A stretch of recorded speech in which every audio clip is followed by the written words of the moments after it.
Qual a diferença entre o socialismo e o capitalismo? No socialismo, o povo espera pelo pão. No capitalismo, o pão espera pelo povo. Para vocês terem uma ideia, tem um vídeo antigo do atual candidato a presidente dos Estados Unidos, o Bernie Sanders, em que ele diz coisas muito interessantes ao defender o socialismo. E, entre outras coisas, ele diz o seguinte com relação ao racionamento de produtos alimentícios nos supermercados. Ele diz o seguinte: é engraçado, às vezes os jornalistas americanos falam mal de um país só porque as pessoas esperam em longas filas para conseguir comida. Pois eu acho que isso é uma coisa muito boa. Sabe por quê? Em alguns países não existem filas por comida? Porque os ricos compram toda a comida e os pobres morrem de fome. Bacana o socialismo, né? Fazer com que todo o povo seja igualmente miserável não é exatamente progresso. Mesmo porque alguns são igualmente miseráveis, classe A. Tem uma estatística lá nos Estados Unidos que diz que 49% das pessoas com idades entre 18 e 20 anos são simpáticos ao socialismo. Eu nunca entendi direito como é que os jovens, que normalmente têm uma tendência contestadora, chegando mesmo a desafiarem as autoridades, sejam defensores do socialismo. Um regime em que um grupo de pessoas controlam tudo. Controlam seu destino, controlam seu comportamento, controlam sua paz, seu bem-estar. Um regime político centralizado e com todo o poder concentrado na cúpula do governo, onde ele, governo, decide tudo. Vamos supor que os líderes sejam espertos, sejam carismáticos, com grande poder de convencimento junto ao povo, pessoas bem-intencionadas, grandes líderes. Isso é ótimo. Só que a economia não pode ser conduzida e planejada de forma centralizada. A economia é dinâmica.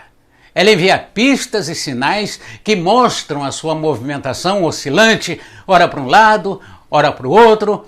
Ela oscila dos consumidores para os produtores e, o mais importante, ela está sempre sujeita à lei da oferta e da procura. E políticos e burocratas não têm conhecimento suficiente para comandar esse dinamismo da economia. Portanto, dar o controle da economia a eles é algo assustador e um risco muito grande. E foi exatamente por isso que a União Soviética teve uma escassez de pão, de sapato, de manteiga, de tudo, enfim. Os Estados Unidos, em 1989, recebeu a visita do presidente da Rússia, o Boris Yeltsin, e na sua visita ele foi a um supermercado e ele ficou boquiaberto, ficou atarantado ao ver tantas opções de produtos disponíveis no supermercado que ele fez o seguinte comentário: como é possível tantas opções? Eu estou realmente perplexo. Eu não sei se é assim o sotaque russo, mas ele falou isso. Mas explicando ao Boris, no capitalismo, quando você permite às pessoas comprarem e venderem bens, você está respondendo a incentivos dados pela economia e principalmente pela lei da oferta e da procura, regulando os preços e assim as coisas tendem a funcionar. Então, qual a razão do capitalismo ser tratado como sendo uma coisa perversa?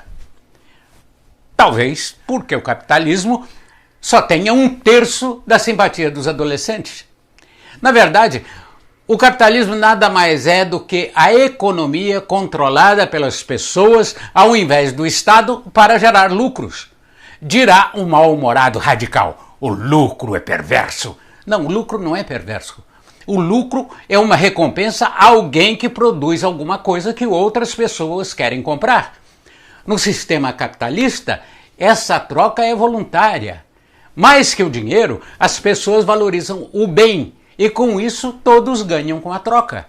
E se alguma coisa estiver com o preço exagerado, esse produtor terá que ajustar o preço de acordo com o valor regulado pelo mercado. Ou não terá outra alternativa a não ser à falência. Bom, muitas pessoas colocam a culpa da situação do sistema atual ao capitalismo, o que não deixa de ser decepcionante. O capitalismo nada mais é do que separar a economia do Estado. Socorrer bancos ou subsidiar corporações, isso tudo é o contrário do capitalismo. Não ponha a culpa no capitalismo por isso. Para mim, a cara do capitalismo é aquele sujeito que arrisca tudo que tem em cima de uma ideia em que ele acredita que transformará a vida das pessoas para melhor. E isso é fantástico. E esse cara se chama empreendedor. Enfim, para terminar, o socialismo é o controle do Estado. E o controle do Estado significa menos opções para o povo. E isso eu acho que não é legal.